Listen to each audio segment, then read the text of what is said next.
Perfect. Okay. Well, thank you everyone for joining us for our 2024 Hingham Lake Conservation Trust annual meeting. We've got a good agenda tonight, but at first we're going to have take care of a little bit of business and vote on the board slate for the year, and then our program is all about salt marshes, and we're going to start out with Eileen McIntyre, as who you all know as a member of the board with a little bit of salt marsh history in Hingham. And then we've got Professor David Kimbrough, Associate Professor of Marine and Environmental Sciences at Northeastern University. He's going to talk about salt marsh ecology in the face of human disturbance and restoration. Then we have Alejandra Neves, is that right? Okay. Who's a coastal project manager at the Trustees of Reservations, talking about salt marsh restoration at the Trustees World's End and beyond at the World's End property here in Hingham. And then we'll have some time at the end for questions. So to take care of the little bit of business right now, so this is our board slate. Everyone thankfully is returning this year. So what I was going to do is just show this to you all, and then the way we do this is if there are any objections to it, then please let me know, and if not, we'll consider the board slate passed. So I don't see any objections or anyone raising their hand, so that's great. So we'll consider the board slate passed. So now I'll hand this off to Eileen to talk about salt marsh history.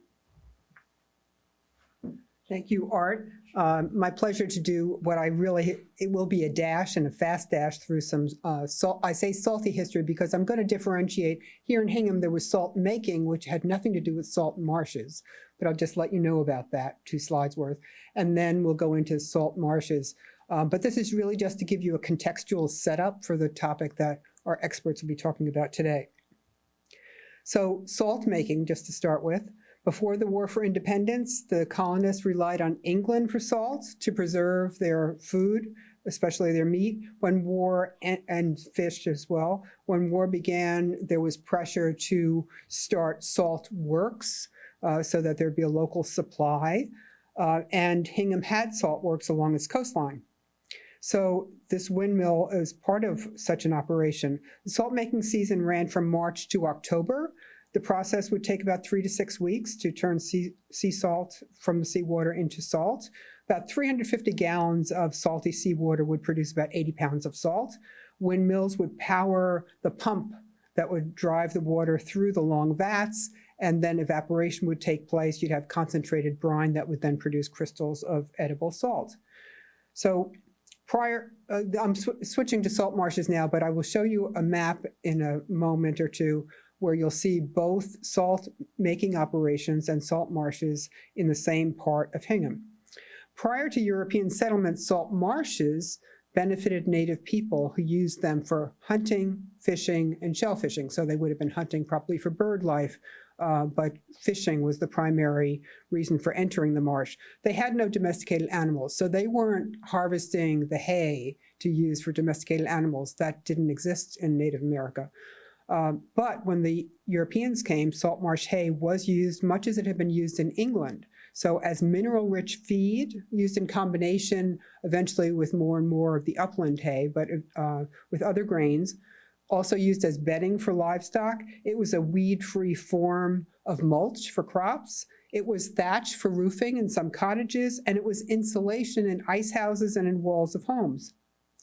The salt marsh was divided for the settlers, so as people arrived, they were given various parcels of land. They were given a house lot, some farmland, a small area near their home, and then a great lot, probably out further for raising crops, some woodland for timber, and a portion of a salt marsh. At that time, Cohasset was part of what is now Hingham, as most of you know. So the salt marsh allocated might have been along the coastline of Cohasset as well as Hingham. And here's an example of such a grant that was documented in a Daniel Cushing manuscript created in 1659. He has all the pages and pages and pages of these land grants, including the salt marshes. So Jarvis Gould got an acre of salt marsh at Lyford's Liking, and some of you know that's along Rockland Street, and we'll see another reference to that. Here's, because this became part of their estate, then the salt marsh could be willed to their children. This is William Sprague, an original settler, giving a piece of salt marsh to his son John Sprague, also Lyford's Liking in this case. Here's another grant from 1638, in this case Cohasset, what was then known as Conahasset, an acre of salt marsh that was given to Stephen Gates. And here's this beautiful, just as artwork, this is a beautiful map, just a section of it. But it shows here, if you look at the yellow highlighted areas, I added those highlights just to the slide, not to the artwork. But you'll see over near Broad Cove, there's a salt works. And over near where Martha lives, in the World's End neighborhood, was another salt works. And then you see over here, salt marsh. That salt marsh is the Home Meadows, and we all know, I think, the Home Meadows, a conservation area in Hingham. Here's another early map that actually shows how that Home Meadows was divided into parcels for the colonists, for their use, for the farmers to use the salt marsh in all the ways we just described. And this, I just loved this quote from a 1911 book created by the Daughters of the American Revolution, a local chapter, about Home Meadows. Parallel with the broad, then elm-shaded main street of Hingham lies a stretch of salt marsh. Late in the month of August come the mowers with their cart, and the tall windrows fall in heavy heaps, while the usually still plain is alive with moving forms, swinging the scythes in rhythm. And this is what it might look like after the hay was cut. This is from a book that I found, I think it was the Library of Congress had this beautiful image of these piles of salt hay. There's actually, if you can, I don't know if you can see it, but there's a structure holding up those big piles there. And that's one of the many ways that the salt marsh was disrupted by colonists, those structures that were created.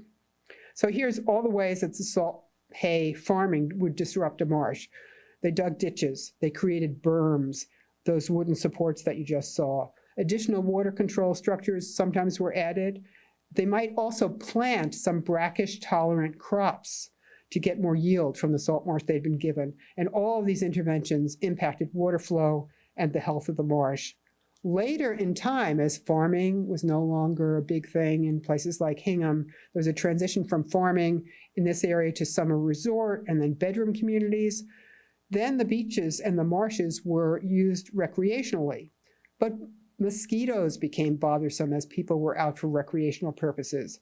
So with learning from the Panama Canal Project, the South Shore communities decided to adopt efforts to reduce the mosquito population. And by the 1930s, grig ditching was very popular, and it was aided by the WPA and the Civilian Conservation Corps. Lots of manpower put against this, and then later mechanized equipment was used. So all of this was disruptive to the marshes, and they were no longer serving the agricultural purpose that they'd been serving before. And at that point, people who had inherited the land started giving it either to towns or to nonprofit organizations. And you see that all along the coastline, that these areas are owned either by town conservation commissions or by nonprofits. So that's where things stand. With that, I'm going to let Art introduce our first expert speaker. And if you have any questions about the history, to the little bit that I can answer, I'll answer later on. All right, thank you, Eileen. That was great. Okay, so our next speaker is, as I mentioned before, Dr. David Kimbrough, who's an associate professor at Northeastern University, and in addition to teaching undergraduate and graduate level courses in ecology, disease ecology, and experimental design, Dr. Kimbrough uses coastal habitats as an outdoor laboratory to test ecological theory that can inform the restoration of salt marshes and oyster reefs. In this talk, he will review the general ecology of salt marshes and the history of how they have benefited and been impacted by humans. The talk will conclude with a focus on ongoing research that is being used to facilitate marsh conservation and restoration. That's great. Thank you. Awesome. Thanks for the invitation to speak here tonight and to be with you. So when we're looking at a salt marsh, you can see lots of things, standing water, ponds, birds, but one of the defining traits of marshes are the plants. And so you can have plants that are adapted to deal with salt water or plants that are adapted to deal with fresh water, so they're freshwater marshes. But the majority of marshes globally are salt marsh or brackish marshes, so my talk will focus mostly on those. And you could start talking about salt marshes from so many different angles, so I thought the best way to approach this really broad topic was to think about first, where are salt marshes? In addition to sort of knowing where they are in your backyard or in your town, it's a good idea to think and to realize where they are globally. And so here's a global recent mapping effort of brackish salt marshes. And as you see the color go from light to dark, that means that per area, when you get to a darker color, there's more salt marsh. And so if you stare at this picture for a couple of minutes, a couple of things jump out at you. The first is that all the dark areas are predominantly in the temperate latitudes, both north and south. What you'll also notice in the ocean basins, most of the dark colors are on the western side of the ocean basins. So here. Also, 45%, so globally marshes cover about 52,000 kilometer squares of area, and about 45% of that is accounted for in the northern Atlantic. Now, the United States globally, all of this here counts for about a third of the global distribution share of salt marsh habitat. All right, well, salt marshes are only about 50,000 square kilometers, so it doesn't seem like much, but although they only account for 1% of surface area of the globe, they account for about 20% of the ecosystem services that we get from coastal environments or habitats. And so what do I mean by an ecosystem service? That sounds pretty vague. Well, there are lots of ecosystem services, and they're categorized into 4 types: regulating, cultural, provisioning, and supporting. And those are general categories used to describe things that ecosystems give us that we value. And so I wanted to spend a little bit of time talking about the ecosystem services that salt marshes give us. Number 1, in the recreational or cultural category, birding is a perfect example. Recreating out in salt marshes in the coastal environments. Where I work in salt marshes in the Plum Island estuary system, birding is very big.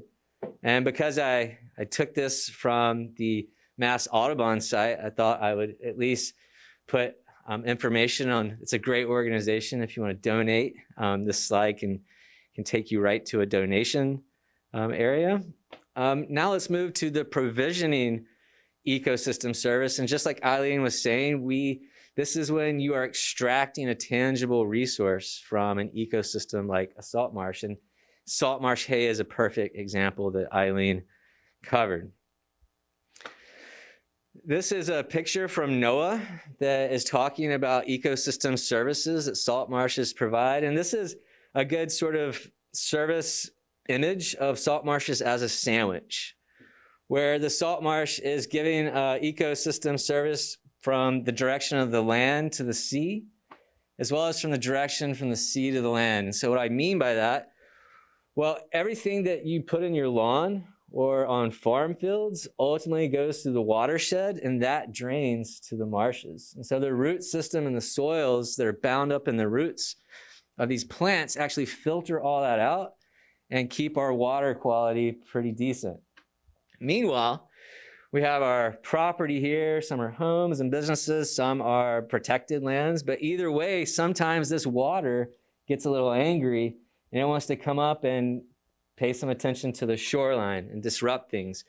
When you have plants like this, that can buffer that angry sea and stabilize shorelines. So 2 regulating services provided by this salt marsh sandwich wedged in between the land and the sea.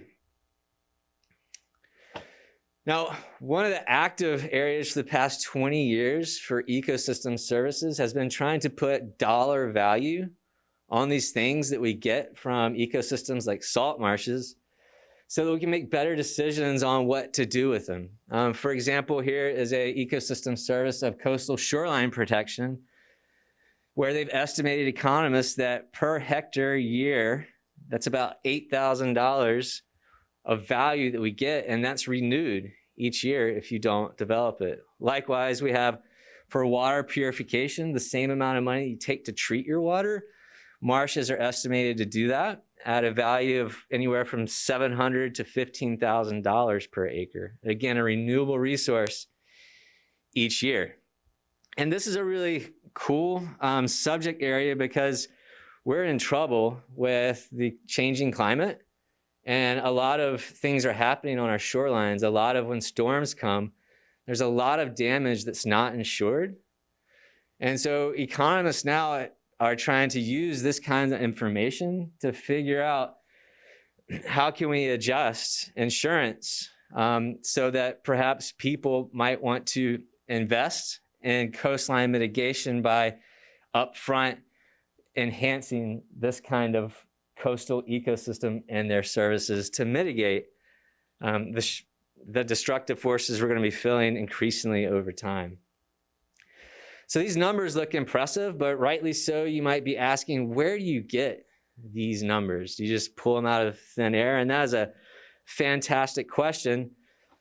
And that gets us into the science of ecosystem functions. So putting a dollar value on an ecosystem service like shoreline buffering from storms depends on doing good science about ecosystem functions. So what do I mean by that? For example, let's say we have a property here with a tidal marsh in front of it. And ideally in a nearby location, we'd have also a property but without a tidal marsh. And so I'm just going to refer to this as a marsh property with a little m. And then this is a no marsh property with a little m. Ideally, if a storm is coming along, we would have instrumentation to produce data on, after the storm, the amount of the shoreline that eroded here versus the amount of shoreline that eroded there. You can then take those very real ecological data and put them into a simple equation like this, where if you have more erosion in the non-marsh site subtracted by less erosion in the marsh site, this large number is going to be a quantification of that ecosystem service that you can then put dollar value to. Right? So it's not just a made-up thing that we extract from the air. It's based on rigorous science. I'm originally from North Carolina, if you can't tell from my accent, and so I'm going to highlight some research from there. Here, we had researchers tracking the storm of Irene, and they're looking at the shoreline buffering service that salt marshes provided both in the southern Outer Banks as well as in the northern Outer Banks. And in the last slide, I was showing you the quantification of an ecosystem function buffering shoreline erosion from a marsh site to a no marsh site. Well, you can also get an additional sort of perspective on the economic value of a marsh's ecosystem function by comparing, after the storm of Irene, how much shoreline damage was done to artificial enhanced shorelines, such as seawalls. How much does it cost to repair that versus how much damage was done to a natural salt marsh site that can regenerate and recover by itself with no economic cost to us. So there are lots of ways that you can put economic value as long as you have good science that quantifies that ecosystem function.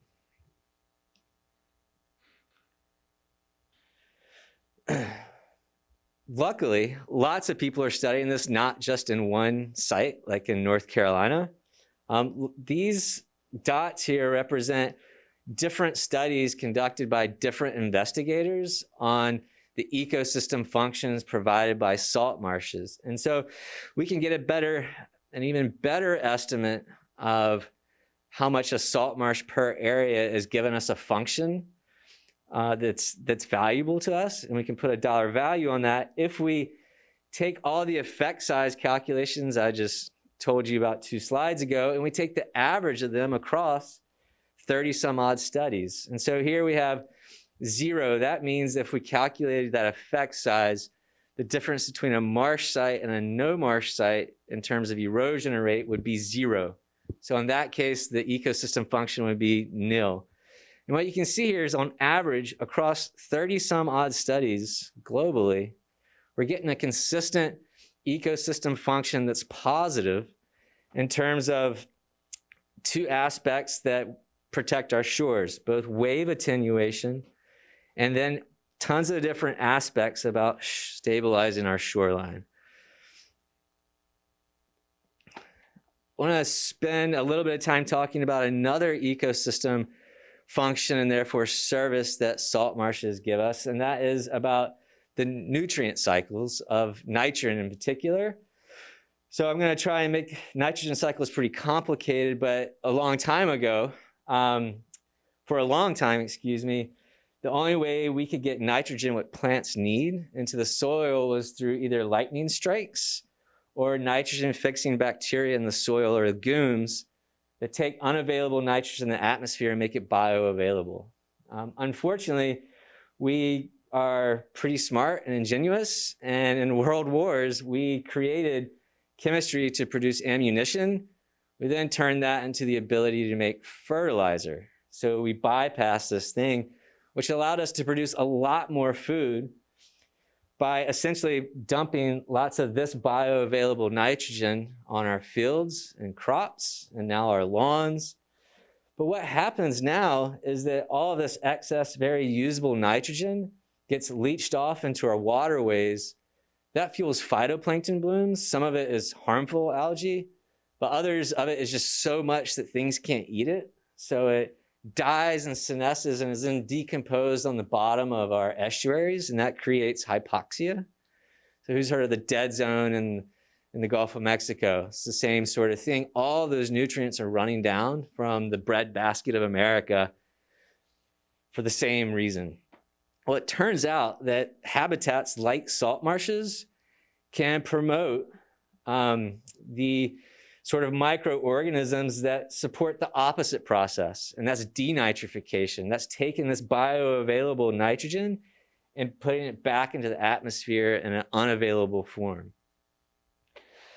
I have a colleague in North Carolina who actually studies this. So they go out into a marsh site and take a sediment core and bring it back into the lab. And then they take another sediment core from a non-marsh site that's nearby, bring it back into the lab, and they can quantify the flux, the amount of denitrification as a function of having a marsh or not having a marsh. And so this is them having fun. You got to do it in a cold environment. That's why they're all dressed cozily, even though they're in North Carolina. And here's the result that they found. So this is the denitrification rate on the y-axis. And focus on these bars right here. This is the amount of denitrification that the marsh is doing. And let's compare that to a no marsh site, like an intertidal flat, as well as a subtidal flat. And what you can see here is these colors are different seasons that they're taking these cores and measuring this ecosystem function. And what you can see here is in all seasons, salt marsh is crushing the amount of denitrification in a subtidal, just soft sediment system. But intertidally, in the fall and summer months, it's about on par with the amount of denitrification that the salt marshes are doing. However, in the winter and spring, salt marshes are really amplifying the denitrification rate compared to sites that lack salt marshes. So just a quick whirlwind tour to show you some of the science behind quantifying ecosystem functions in a rigorous way to then sort of robustly put numbers here onto these different services that one habitat can give you, right? And as soon as we start understanding this and taking this information into our decision-making process, I think we're all going to be a lot better off. It's just going to take some time. All right, now that we've talked about where marshes are, the things we get from marshes, one of the things I would be interested in is knowing if I were here is, well, how did we get marshes in the first place? Over geologic time, how'd that happen? And so essentially, you need to have an interglacial period. So sea level retreat and the glaciers are gone. You need to have protected shorelines where sediment can get trapped. And the marshes that formed in the North Atlantic formed about 4,000 years ago. And there are two ways marshes are considered ephemeral habitats in geologic time. They're always changing. They're not staying the same or in the same place. And they change in two ways. The first is in the vertical direction.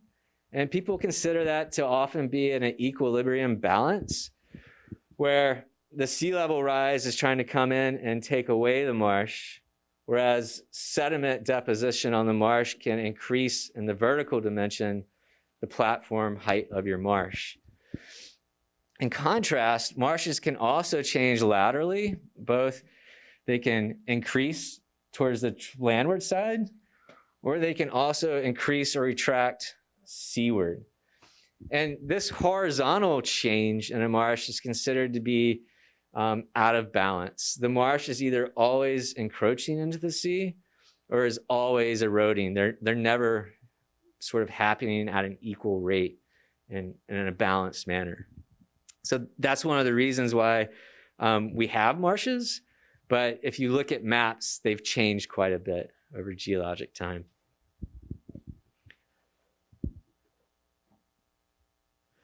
So let's talk about each of those directions that a marsh can change in, starting with the vertical direction. And so the place I want to take you to with this slide is some really great research that came out of a estuary in South Carolina by Dr. Jim Morris at the University of South Carolina back when I was starting grad school in the early 2000s.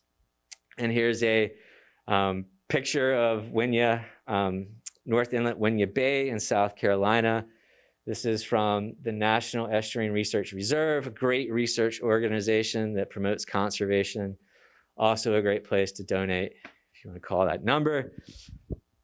But one of the cool things that Dr. Morris sort of thought about and then tested and proved was this balance between marshes staying at a particular height vertically. And so here we have the land, here we have the marsh platform, here we have plants that are sort of short, here we have plants as you get to the sea that are tall. And this D is representing the distance below the mean high tide water line that the marsh platform is. And what Dr. Morris thought was, if the marsh platform got too high, the plants would grow less. And the less plant growth you have, then the less sediment that the plants are going to trap. And therefore, the less the marsh platform is going to grow vertically. It's actually going to decrease. In contrast, if you get about right here, he predicted, well, we're actually even below this line right here. He predicted that they would increase their growth, right, to get back in balance by trapping more sediment. And so he actually experimentally tested this by creating this marsh organ, which essentially looks like an organ of PVC pipes where the pipes are at different tidal heights. And he puts the organ here and he looks at how the plants can grow, and they're in the same spot, but they're at different elevations. And so here are the data he found. Here's the amount of growth that he observed. And here we are depth below the mean high tide. So how far are we below this? And so if we're not that far below this MHT line, there's not that much growth, right? It doesn't want to get higher, right? If, however, you increase the distance below the mean high tide, you see that plant growth is increasing and it's starting to trap more and more sediment. And that's going to bring the marsh back up a little bit. When you get right here, that's when growth is optimized.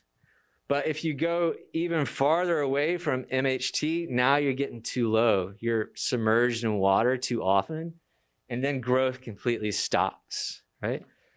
So a really cool study to figure out and to test this idea that the marsh is in an equilibrium in the vertical direction as a function of what the sea level is doing, also whether or not your marsh is subsiding, and then how the plants are growing and how that's trapping sediment.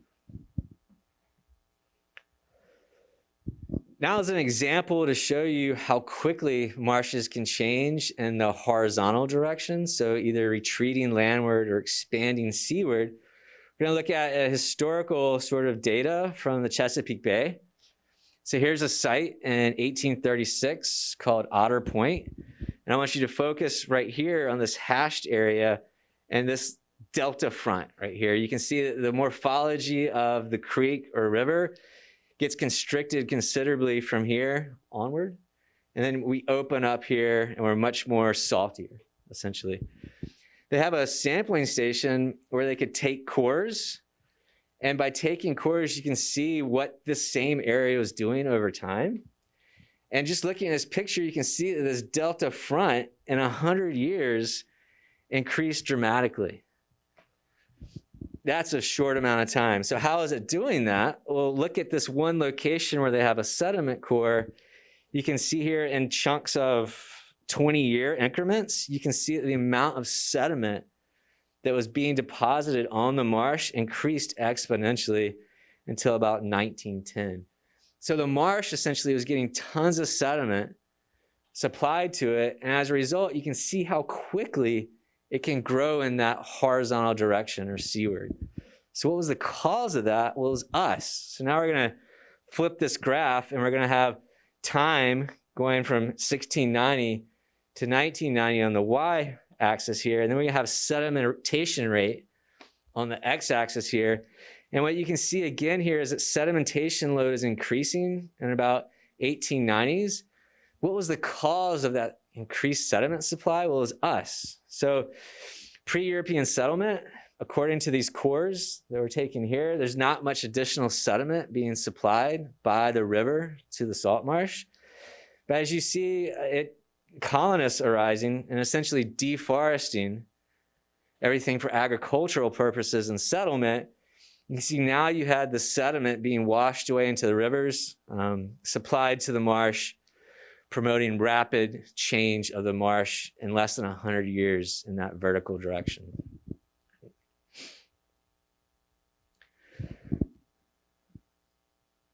Great, right on time. So that was sort of a quick little run through of how we get marshes and how they change vertically in a balanced way and then horizontally seaward, often in an unbalanced way.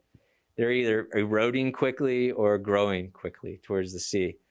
Well, once we have marshes, if you go out there, this is a marsh from the southeastern Atlantic coastline. This is from a picture from a marsh up here. What struck me the first time, and I think it strikes a lot of people, is that you see this ordered zonation pattern of different colored plants. There are different species and they have different morphologies. And so it's really striking in the southern marshes, less so up here in the north, but still, here you can see we have a taller marsh plant, Spartina alterniflora. Here in the middle, we have Spartina patens, and this is the marsh up here that was typically harvested for hay. And then we have a juncus plant, and then finally terrestrial vegetation in the back. So one of the sort of vexing questions in the late 80s was, well, what causes that? And it turns out that it's interactions between plant species. And this is actually a retired ecologist from Brown University, Dr. Mark Burtness, who did some really cool, just elegant experiments that were one of the main things that motivated me to go to grad school to do the kinds of science that I do. And here's a publication of the work I'm going to tell you about that sort of explains how you get that marsh zonation. And it really was inspired by similar work done in the 50s on zonation patterns of invertebrate animals on the shorelines. So here you can see some striking differences in color. Here we have a sort of barnacle species, and then we go to mussel species, and typically down here in the subtidal, low intertidal, you have algae and kelp. And it turns out that a famous researcher, tested experimentally what causes this zonation pattern by taking barnacles up here and moving them down here, both by themselves. And it turns out when you put them down here by themselves, they did great. They loved it. He took then mussels and moved them up here by themselves, and they did not like that. They did not like being out of the water. So they are not as physiologically tolerant. So that's why you don't see the darker colored invertebrates here. The reason why you don't see these barnacles down there, though, is that when you transplant them with mussels or other species of barnacle that are larger and can outcompete the smaller barnacles, they get overgrown and die. So the main lesson from this research is that this is not caused by this barnacle prefers to settle here. It would rather be down here in the water where it's not as hot at low tide and where it can feed more. It's because when the environment is benign, you have competition that's really important, and it excludes the barnacles up here. In contrast, as you increase stress, the only species that can make it are the ones that got competitively excluded from down here. So the take-home message is in the marine environment, physical processes or stress are driving things here. Down here, it's interactions between species like competition. The clever thing Dr. Burtness did was to test the same kind of thing is going on not just with invertebrate animals in the sea, but with terrestrial plants on the interface between the land and the sea. And so what Dr. Burtness did was he had a control where he had a plot where he just monitored the change in the above ground mass of the Spartina alterniflora. He then took Spartina alterniflora and grabbed a patch of it and then just transplanted it back. So that's what SA is. He then took a bunch of Spartina alterniflora, mixed it with Spartina patens, and transplanted it back here. So that's our SASP. And then finally, he took Spartina patens just by itself, transplanted it down here. And then he did the reverse. Up in the Spartina patent zone. So let's take a look at what he found down here in the Spartina alterniflora zone, where we're looking at the Spartina patens that's up at higher tidal heights. And let's see how they did with and without their Spartina alterniflora buddies. Down in the low intertidal zone, you can see here that they did not survive at all, whether they were by themselves or they were with their buddy Spartina alterniflora. And that's because they couldn't take being waterlogged that much. So it's physical stress that's keeping Spartina patens from being down here close to the water. In contrast, up here in the Spartina patent zones, of course, Spartina patens did fine in the control, even with its neighbor, Spartina alterniflora, or without its neighbor. Now let's look at how Spartina alterniflora did, both in its native zone right here, and then also in the transplanted zone. And so the controls down here, as well as with Spartina patens down here, they did fine. So big bars, lots of growth on the y-axis.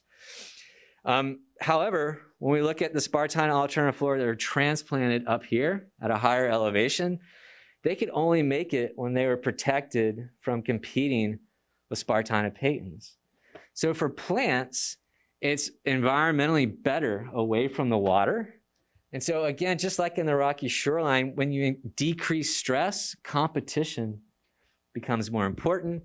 When you increase stress, the thing that determines whether or not you have this or that plant species is how tolerant is this plant of that stress. And this one is more tolerant than that. So it's the exact same ecological mechanism as what we saw in the rocky shoreline. It's just flipped, right? So just some general ecological rules that sort of govern how, once you get a marsh, what dictates this striking zonation pattern. Okay, so we've talked about where marshes are, the ecosystem services that we get from them. that are based on science of ecosystem functions. We then talked about how we get them geologically, and then what structures them in sort of current time. And that's stress and species interactions. Another thing that dictates what they look like now is us. And so here's a paper that came out in about 2009, and it sort of went through the long history of how human use is affecting salt marshes. So I'll just go through a couple of examples. Eileen talked about once we arrived, we not only harvested hay, but we use it to sort of produce livestock eventually. We also had, this is an example of a salt pond, converting salt marshes into a salt pond in San Francisco Bay. Here we have an example of losing marshes in the Gulf Coast, especially in Louisiana, primarily because they've artificially engineered the large river supporting that large marsh, so it no longer gets a supply of sediment. So it's a sediment-starved marsh that's just sinking. Let's go over here to E. And another sort of cause of losing marshes now is with climate change, species from warmer latitudes like mangroves are starting to creep northward, and they're outcompeting salt marshes as well. If you go, I do studies here in northern Florida, and it's a really sort of battle line right there in St. Augustine, Florida, a beautiful place of mangroves and salt marshes duking it out right now as the climate is changing. Invasions, this is a big one. Sort of our Spartina alternate flora does great here, and we love the services that it gives us here. But we've accidentally moved that marsh species all over the globe, and there we don't like how it changes other systems, like in China. But another really good example of how marsh native to our East Coast can change a system that it's not native to comes from San Francisco Bay. And this is where I went to grad school. My advisor there studied bioinvasions, and Spartina alternate flora was transplanted into the West Coast to sort of buffer shorelines from erosion. Turns out, though, that they escaped our control and they hybridized with the native marsh, which is much smaller, grows less, doesn't protect the shoreline as much. But this hybrid salt marsh was just a lover of converting important bird soft sediment systems into great big marshes like that in just a little bit of time. So we're losing marshes in places where we want to keep our marshes, and then we're growing marshes in places where we don't want them. Some other examples. In addition to invasion, we have sea level rise and storm surge that are contributing to marsh losses. Of course, when we developed our ports for commerce and trade, as well as just for businesses and housing, we of course did that on marshes, and so that's irrecoverable. And then here's another example of provisioning, so taking the hay directly from the marsh. And some numbers I had are some research was done in 2006 that showed throughout human history, in studying comprehensively 12 of the largest estuaries globally, we've lost about 65% of our salt marsh habitat. More recent research has come out that just sort of focused on the last 20 years, which we can evaluate with remote sensing. And there, the estimate is over the past 20 years, we've lost 13,000 square kilometers of marsh. But we've also gained 9,000 kilometers square of marsh for a net loss of 4,000 square kilometers. So it's a very, again, dynamic environment. There are gains and there are losses. So what are we doing about it? We have this institute at Northeastern called the Coastal Sustainability Institute, where we study a lot of things about the marine environment. One of the things that a lot of us are studying are conserving and restoring coastal habitats. So I'll just share a little bit of that research with you. Start with Dr. Randall Hughes, and she first made her research living studying how seagrass plants, they all look the same, but if you do genetics on them, some patches of seagrass can be the same individual, even though there are lots of plants, because they can reproduce asexually. But other plots of seagrass meadows can be the same number of plants, but many different individuals, because they can also reproduce through seed.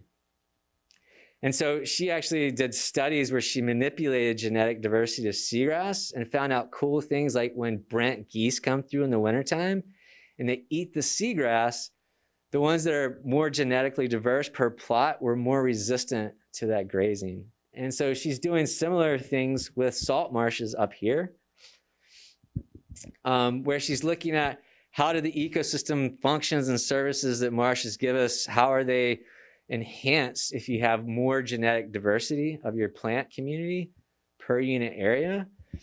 And what she also found in working with her grad student is if you go and you look at the genetic sort of allelic richness of your salt marsh population at a natural marsh versus a marsh that was passively restored. So we degraded that area, and the way we restored it is just to stop degrading it, and we let it recover naturally.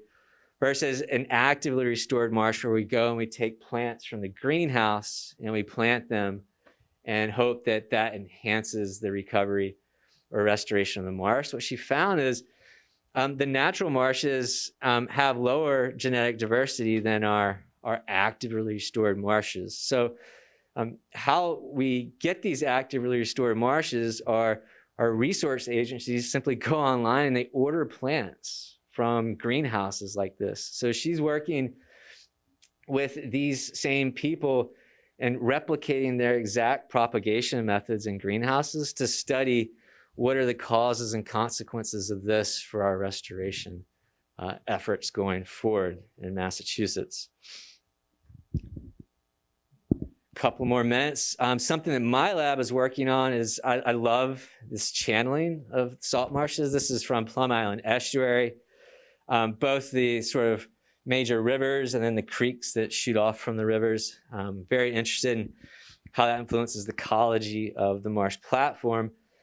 What I'm also interested in, and was further interested in it because of my grad student, were these unnatural sort of channelizations of salt marshes. So ditches, both sort of dug in to support agriculture when we first settled here, but also, as Eileen said, to provide jobs and to control for mosquitoes. And this is my graduate student, Dr. Karen Arney. She just graduated last week, and she wanted to study whether or not there were consistent patterns in this ditching of marshes that we aren't aware of when we're studying our marshes or restoring them that might be useful for our decision making. And here's a close-up example of what one of these ditches look like. And to get over them, you have to take quite a big jump. They're pretty large. They can be pretty deep. And so you can imagine, here's a picture of, just like Eileen showed you, them being dug in the 1930s. If we wanted to sort of compare our ecosystem functions of marshes between heavily ditched sites versus less ditched sites, here's a couple of images, satellite view of local marshes around Massachusetts. You can tell that these marshes all look pretty different, even though they all have ditches. So how are we going to rigorously say one is, highly ditched and one is less ditched? That's a pretty hard thing for me to quantify. Like, that would take me forever to walk this marsh and take data on it. So Karen had the great idea of, hey, let's get with the times and let's use free satellite imagery like from Google Earth.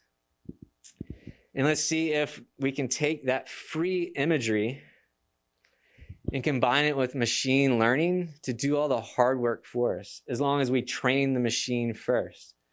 And so here's Karen took a local marsh, here Google Earth imagery, here are the channels that were artificially dug in. Karen then trained or traced all these ditches herself and then sort of taught the machine what's a ditch and what's not a ditch. And then there's a science to doing this, but essentially, to get straight to the point, it worked. Couldn't believe it. But good on Karen. And so now we can quantify ditch patterns, not just in our local marshes, but we have a standardized way to do it in every marsh from Maine to Florida. And so we just color coded these different regional areas, and showing you here a picture of a marsh just straight from Google Earth. And then this is how the machine labeled the ditches, and it got all of them, both in northern marshes, mid-Atlantic marshes, and southeastern Atlantic marshes. And there's some really cool patterns in ditching intensity, both within our state, within our region, and then latitudinally that no one has known about, because it's just really hard to quantify that historical disturbance. What are we doing with that data now? Now we're seeing how those ditching patterns affect things like bird diversity. And so here's just some images of Karen actually went around and followed birds for 2 years at different sites throughout Massachusetts. And with those sites, she quantified the ditching intensity at each of those sites. And so by doing that, she could get these really informative relationships of how ditching intensity is affecting the diversity of birds. And that answer can depend on whether or not you're looking at birds in the breeding season, in the early migration season, or the late migration season. Scaling that up more, our next step is to combine our large-scale data set that's produced by machine learning on ditching with large-scale data sets that citizens create through citizen science projects. So there are lots of birding groups that go out and collect data all along our coastline. And so by leveraging that data and combining it with our machine learning data, we'll be able to look for patterns like this all throughout our coastline. So with that, thanks for your attention. We've covered a lot of ground. Just want to thank Eileen and Arthur for inviting me. Thanks for your attention for the last 40 minutes. And then supporting my time was funding from NSF and Northeastern. And I'll hand it off to our next speaker. Cool. Pass that one. Okay, thank you so much for this. No, that was great. It's clear that you're passionate about the work you do and very knowledgeable. I think I would enjoy being in one of your courses. Okay. So our next speaker is Alejandra Neves. She's Coastal Project Manager for the Trustees of Reservations. Alejandra has a master's degree in agricultural ecology from Harper Adams University in the UK, and a bachelor's degree in environmental science and biology from Wellesley College. Her academic research focused on pollination ecology within agricultural systems, particularly the role of solitary bees in crop pollination. And Alejandra joined the trustees in August of 2023 and brings experience in nonprofit operations, project management, and grant administration. I think most recently she worked as an operations and project manager for the Mystic River Watershed Association and as an executive assistant to the CEO at Metco, Inc., which is an education-based nonprofit. So welcome, Alejandra. I don't know if you want to use the mic or not. Stick with this one, but All right. thank you. Hello, everyone. Thank you, Professor Kimbrough. I also have a lot of questions. I feel like that was very interesting. So thank you, everyone, for having me. Again, I'm Alejandra. I'm the Coastal Project Manager at the Trustees of Reservations. I think most locally, you might know the trustees because of the property we have here in Hingham, World's End, which you can see here. You see here the bar, which connects the two main drumlins in World's End. Today, I will be talking about a salt marsh restoration project that we have locally at World's End, but also kind of how it ties into our salt marsh restoration throughout the state. So the trustees, who are we? The trustees is an environmental nonprofit, but we function basically as a land trust, and we're the largest private landowner of coastal habitats of shoreline in the Commonwealth of Massachusetts. We own, I think, over 120 miles of shoreline in the state of Massachusetts. So what are our coastal restoration projects? What do they look like? They range from all of our properties up in Newbury, Massachusetts, in what we refer to as the Great Marsh, all the way down to the islands on Martha's Vineyard and Nantucket. So I personally am managing restoration projects all along the state, and I get to go out and visit these beautiful places, which is not a bad gig. Some of the projects that I'll be talking about today is the Great Marsh Restoration, which is currently a 3, potentially 4-phased approach that we're carrying it out with some partners in the Great Marsh. And then locally, the World's End Dammed Meadows Salt Marsh Restoration. But we also carry out other coastal restoration projects that are mainly barrier beach resilience projects, which is largely what we have down on the islands on Martha's Vineyard and Nantucket, which is a lot more sort of dune-based and barrier beach restoration projects, a lot of active erosion and combined efforts down there. We also have a few partner projects, including the Neponset Estuary Assessment. So if you're familiar with the Neponset Estuary, Neponset River is sort of in between Boston and then the city of Quincy. We're partnering with the Neponset River Watershed Association there and doing sort of an overall estuary assessment that will then lead to preliminary design and then next steps for restoring that salt marsh in the Neponset Estuary, which if any of you have driven on 93 towards Boston, you've seen it. It's full of Phragmites, which is an invasive reed grass. Not great. And we're working with the Department of Conservation and Recreation, which owns a big portion of that estuary. So sort of recapping everything that both Eileen and Professor Kimbrough have talked about, yes, the salt marshes in New England have been heavily ditched. This is what this might have looked like during colonial times, where ditches were built and embankments were created for the purpose of growing that salt marsh hay, particularly Spartina patens, which we refer to as the high marsh grass, or generally tends to grow in higher marsh as we categorize it. And what it has resulted in is, as Professor Kimbrough showed, is this very artificial ditching pattern. And what we look at in the Great Marsh, which is where we do most of our sort of traditional salt marsh restoration, is we look at mainly healing these ditches. And the way we do this is and I won't go too much into the details of this because that could be a whole hour talk, but the way we do this is a process called ditch remediation. And we use local salt marsh hay, basically harvested right next to those ditches. It's mowed, it's secured into the ditches over a span of 3 years. And then basically that salt marsh hay that is now in the ditches and secured aids the sediment accretion of those ditches, and so that peat is able to build up faster. And we've been doing that in the Great Marsh for now a period of, hold on, I'll go to that later. For now, I think since 2017, 2018. So it's been a bit of a trial and error process with a lot of our partner organizations in the Great Marsh. And we're continuing to introduce new techniques and adding to our toolbox of restoration approaches. Now we're increasingly doing what we call runneling, which is basically creating smaller, shallow channels in the marsh to basically mirror what natural hydrology would be in a salt marsh that hasn't been heavily ditched. As Professor Kimbrough mentioned, the salt marsh is in theory able to keep up with sea level rise, right? And if we left it all alone, and in many places it is being left alone and it's this active, passive restoration, then it would eventually, if it had time and if sea level rise wasn't increasing at a faster pace than normal, or without climate change, then eventually it would be able to accrete, heal itself, and heal its own hydrology. But because it's all been heavily ditched and it doesn't have the hydrology functioning as it normally would, we anticipate that sometime before 2100, a lot of marsh will be completely lost. And a lot of marsh is already being completely lost due to being submerged in sea level rise. And once this happens, we lose a lot of those ecosystem services and benefits that Professor Kimbrough talked about.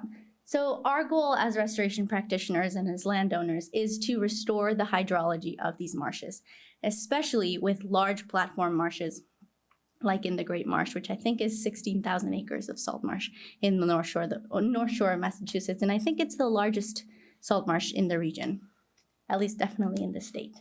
So this is kind of our bread and butter of restoration for salt marsh.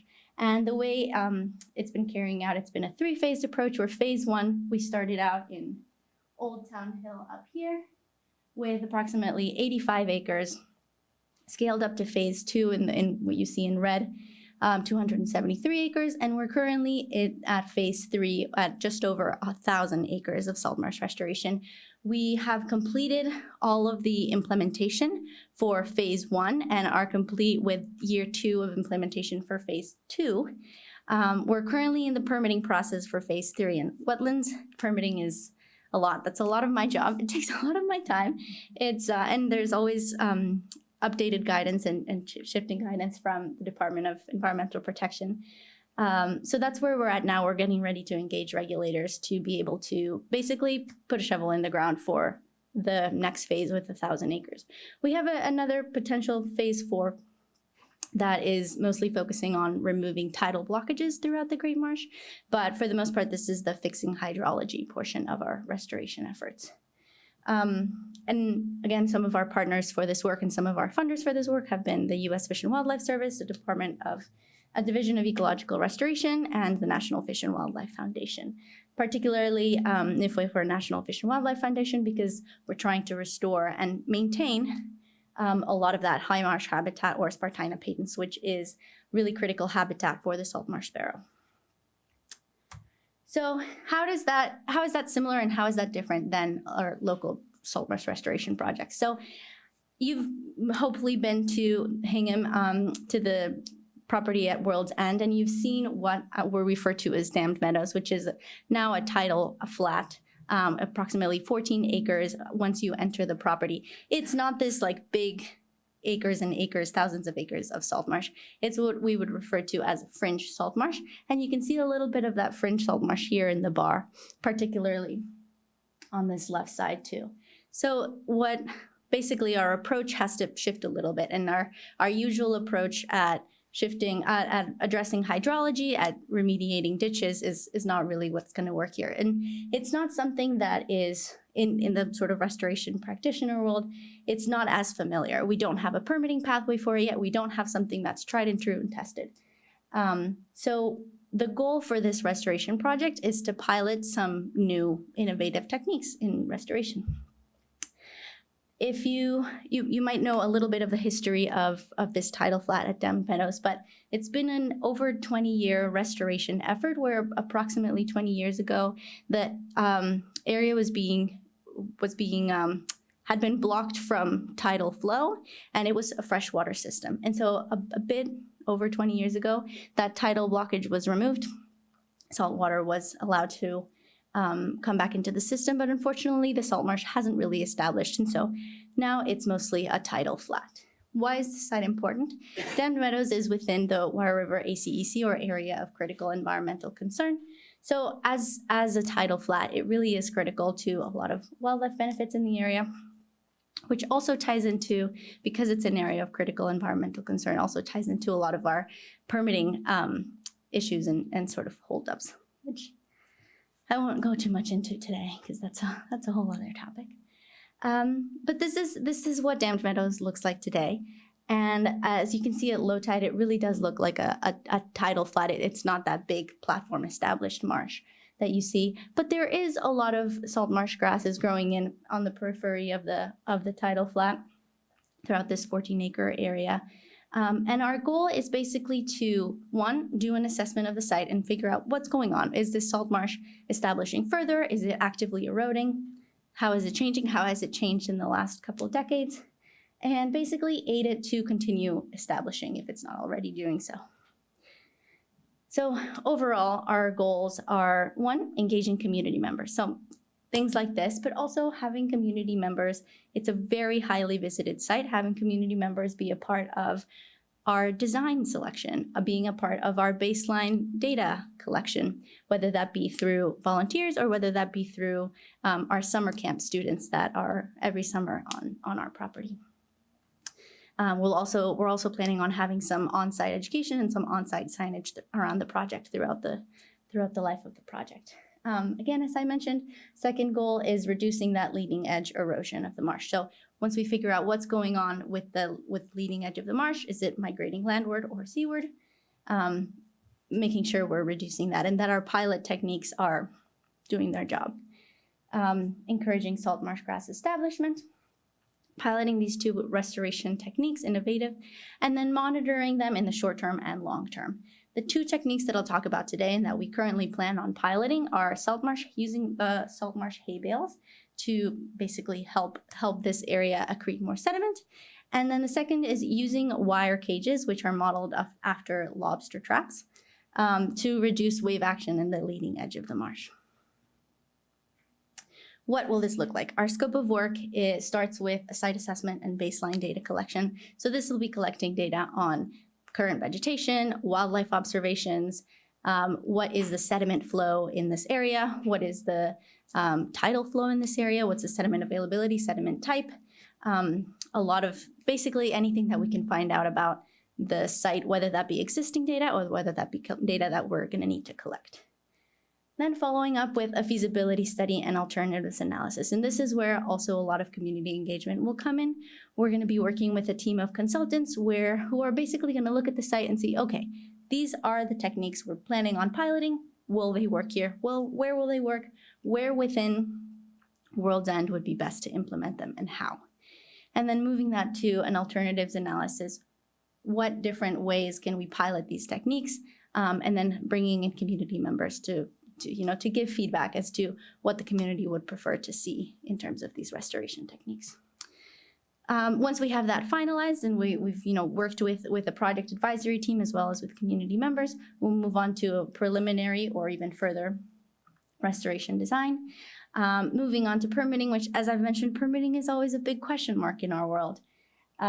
This is not something that, because this is a new and innovative technique, there's not a clear permitting pathway. So this is something that currently we're not quite sure how it'll go. It could take a year, it could take 2, or it could take 3, which is why the biggest question in terms of our timeline.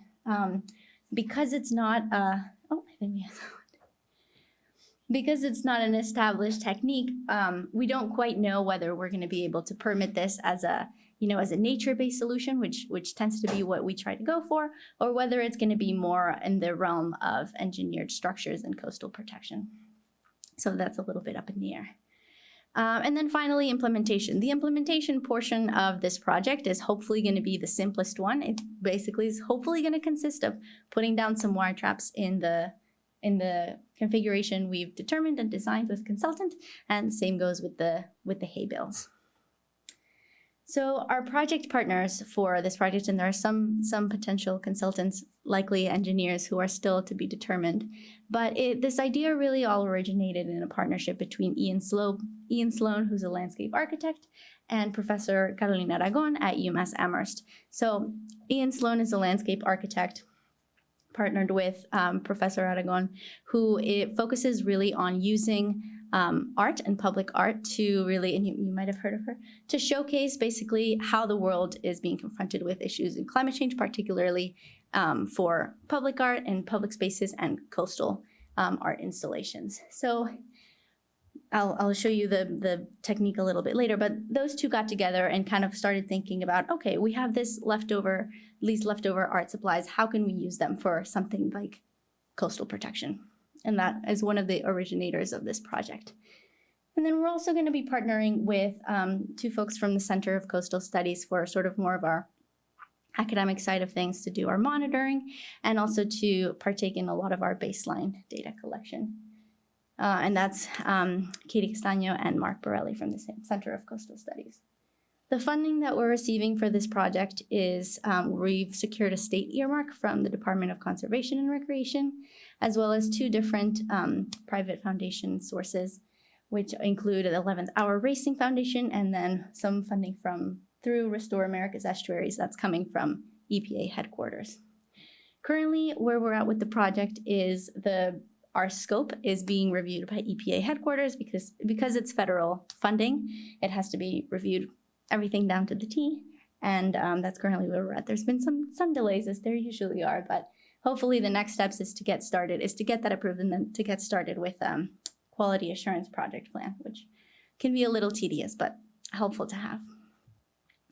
So as I mentioned, this is the art installation that inspired this whole project. So this was an art installation by Professor Aragon down in downtown Boston at the 4 Point Channel.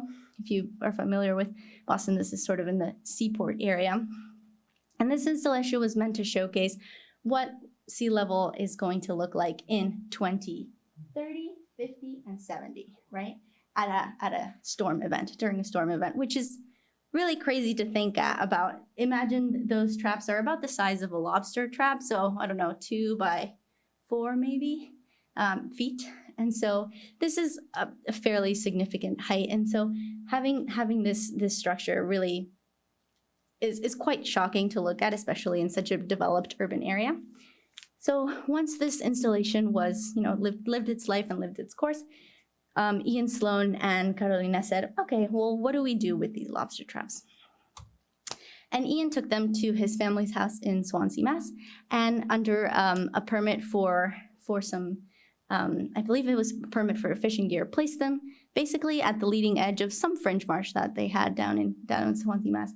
And it worked. There's even further into, I mean, this is only a few months difference, but we've seen some pictures from there. And the salt marsh has continued to establish behind those wire traps. And what we think is basically those wire traps are reducing wave energy and therefore reducing wave erosion, erosion of the leading edge of the marsh, and allowing those salt marsh grasses to establish a little further.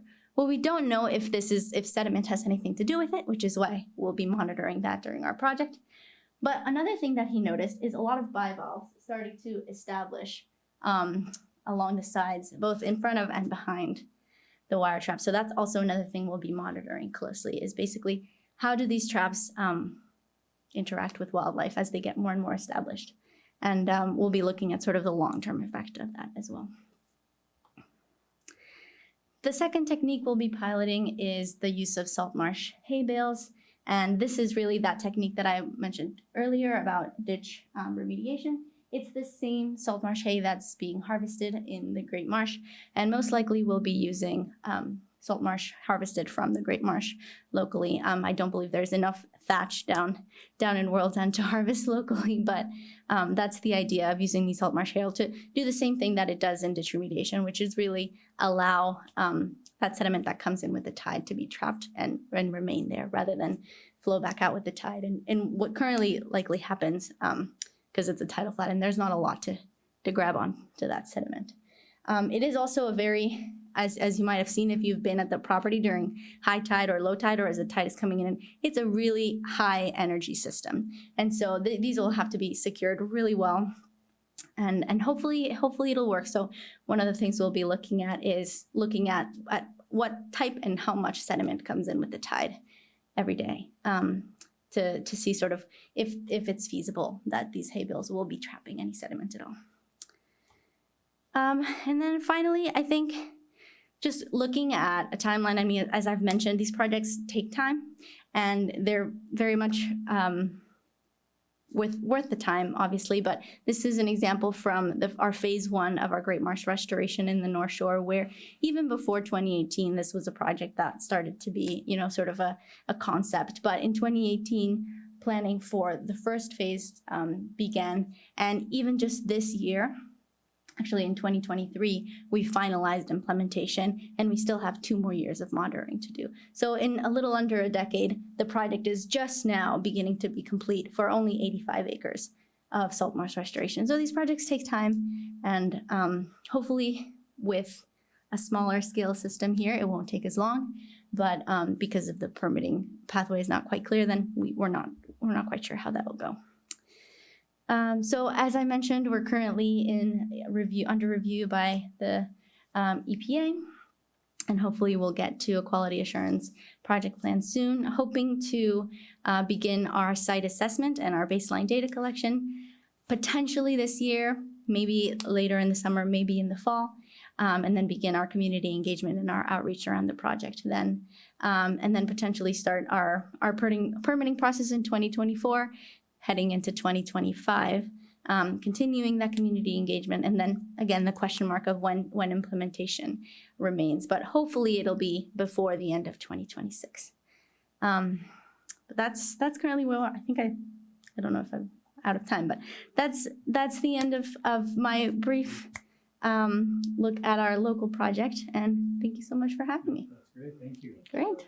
Oh, I don't know if I stay up here or. So if you would mind, You could come up too if people have questions for you as well. Maybe we could take this out of presentation mode, and it might be easier to go back to slides if you want to do that.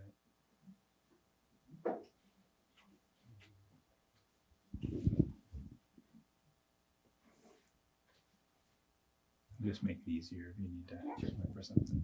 So, okay. Anyone have a question? Wait, we're getting a photo op here.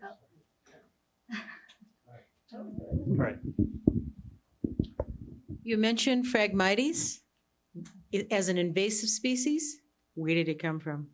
That's a good question. Actually, you might know that. I don't. Oh, sorry. That's a great question. I don't know the answer to that, but maybe Professor Kimbrough will know. So there's a native Phragmites here, Oh, but sorry. the one that's taken over is from Europe. Yeah, they give us the species that take over, but we also return the gifts to them and give them some organisms that they don't like. Did you have a question? I'm just curious about the permitting process and whether anything good ever comes out of it, or if it's just a total waste of time. I mean, does it serve a useful function? Yes, absolutely. I mean, mainly the goal of wetlands regulations, particularly, are to protect wetlands, and so I think historically, regulations have served a great purpose in protecting wetlands and from having things like development on them. Particularly in Massachusetts, we have pretty stringent wetland regulations, which is a great thing. However, as restoration practices are changing and innovating, it's hard to basically navigate those regulations, which is what we're trying to do. Currently, as in right now, as we speak of this week, the Department of Environmental Protection is coming up with some updated guidance on particularly salt marsh restoration. Largely those techniques that I talked about in the beginning, ditch remediation, runneling, and what we refer to as microtopography islands, which is using that sediment that's carved out from the shallow runnels and using them to build small islands that are sort of wildlife refuge, but also are building elevation in the margin, providing small islands of that high marsh patents that you see in that image. And that sort of updated guidance has been a big process with a lot of practitioners and landowners that have basically gotten together with DEP and said, hey, this is what we're trying to do.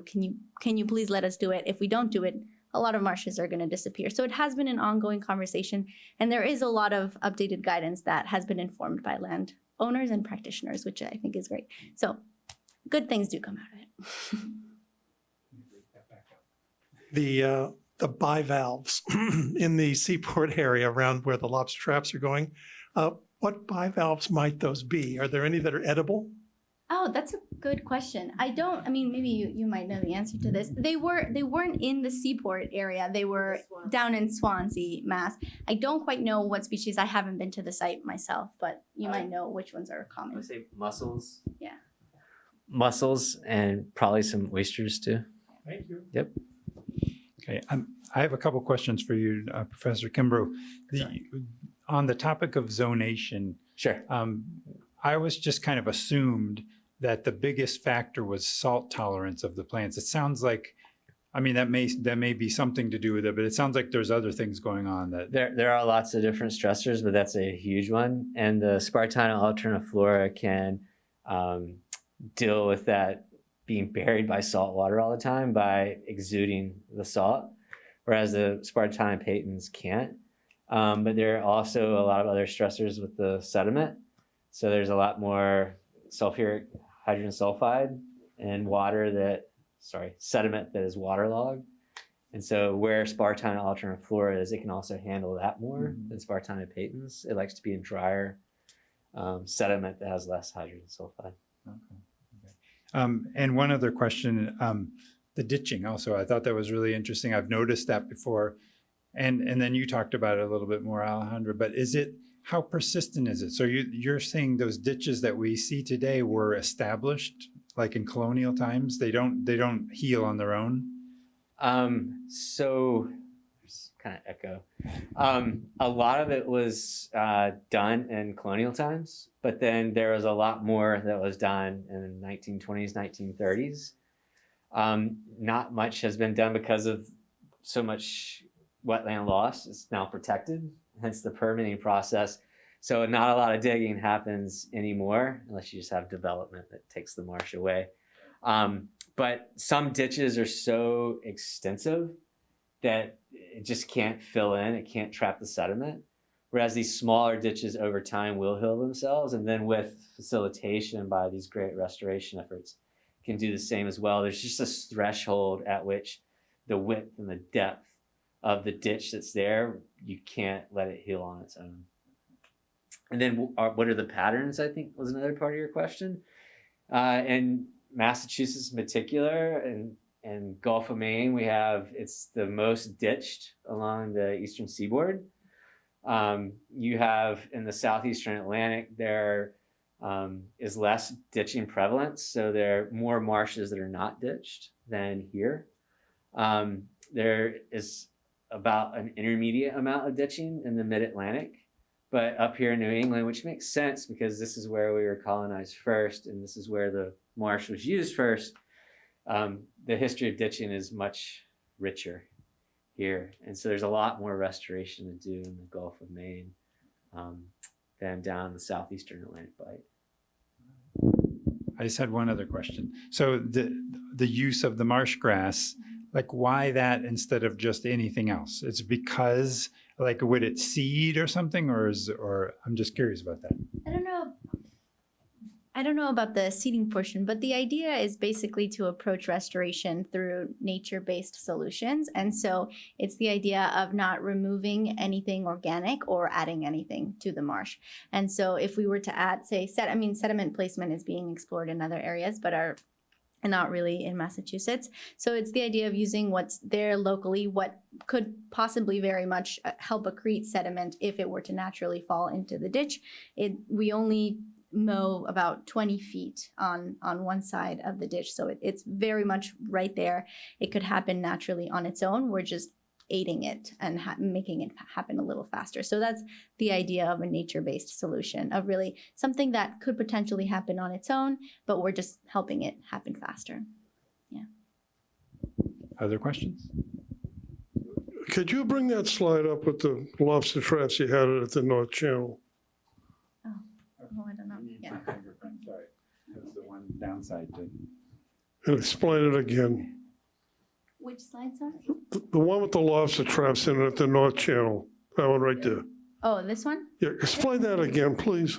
Yes. So it was an art installation, basically, and it was called Future Shoreline, to depict what a future shoreline in downtown Boston might look like.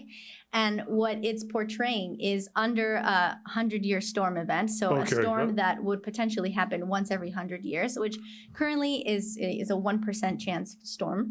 But with rising sea levels, with warmer temperatures, and just climate change overall, these storms are predicted to happen much more frequently. So definitely not a once-in-a-lifetime storm. Even just in the last few years, we've seen many once-in-a-lifetime storms. So the idea is that this is portraying what a shoreline might look like, or what the sea level might look like in 2030, 2050, and 2070. That's a 6-foot rise? Exactly, approximately, yeah. So that's in a developed environment where there's no place for things like marsh to migrate because it's just been developed. There's other practitioners that are working on things like living seawalls or just engineered seawalls, but that's kind of the harsh reality of without any implementation, what it might look like during a storm event. You mentioned the rise in sea level several times. Mm-hmm. Have we gained marshland from the rise in sea level, or are we losing it Well, in the overall sense? Professor Kimbrough can probably talk about this more at depth. I think there's a phenomenon called coastal squeeze, which is also happening. So not that if in an ideal world all marsh was allowed to accrete or was able to accrete sediment and keep up with sea level rise, then it would in theory, migrate upwards and sort of gain that elevation. But not everywhere is it allowed to migrate. There's structures, there's cities, there's also, houses in the way or other kinds of vegetation that might slow down that process. And so what's happening is we are losing more marsh than we're gaining in the upland side. And maybe Professor Kimbrough can talk to that. You nailed it. I'll just add that not only are you sort of losing marsh because of sea level rise and coastline squeeze, but for the marshes like the Great Marsh in Newburyport, Plum Island Estuary, you are having the composition of the marsh changing. So right now it's mostly a really tall platform that's chock full of Spartina patens. But over the next couple of years with sea level rise, that's going to completely change to be dominated by Spartina alterniflora. So we're having changes in marsh area, and then we're going to have changes in the composition of the marshes that we do still have. Thank you. Very good.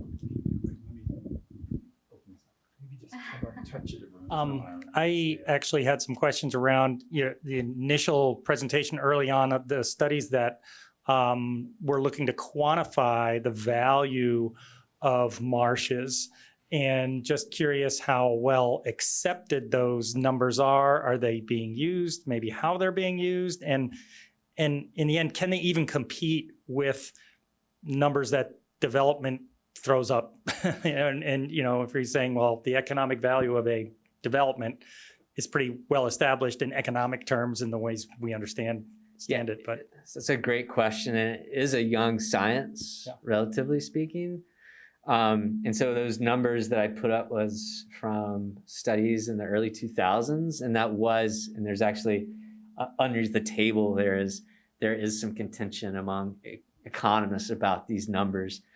As this young science grows, those numbers are getting more and more certain.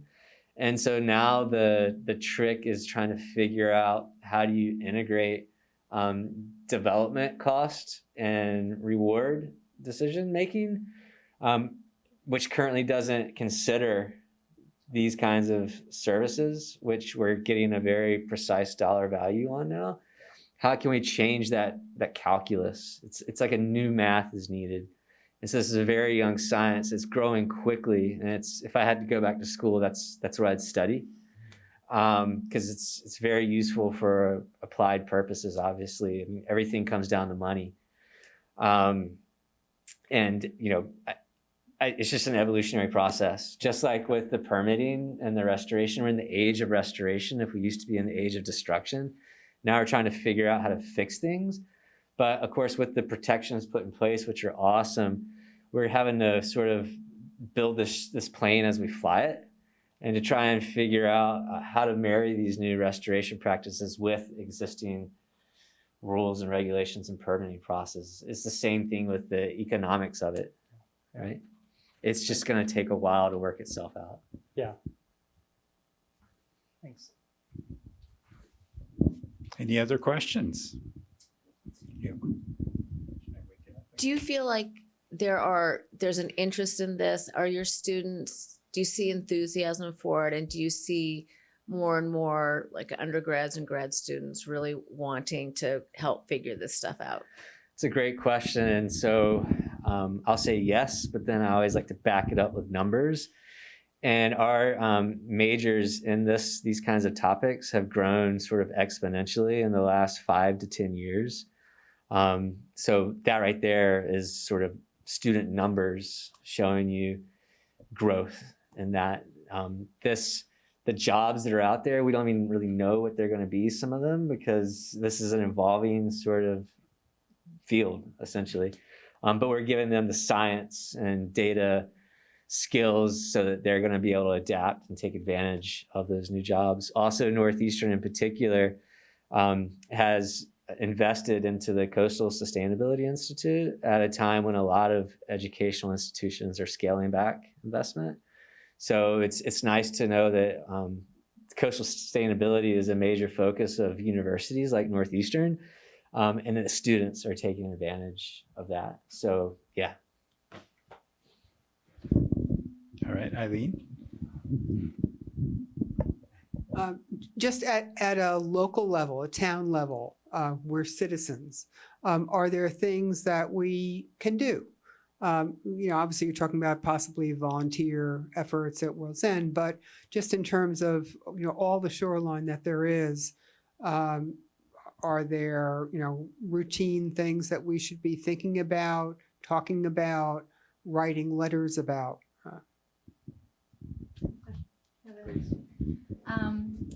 I think even being a part of something like the Hingham Land Conservation Trust is enough. But I think there's a few organizations or agencies out there that are working on resource guides to what a community member might be able to do to protect things like wetlands, but specifically salt marsh.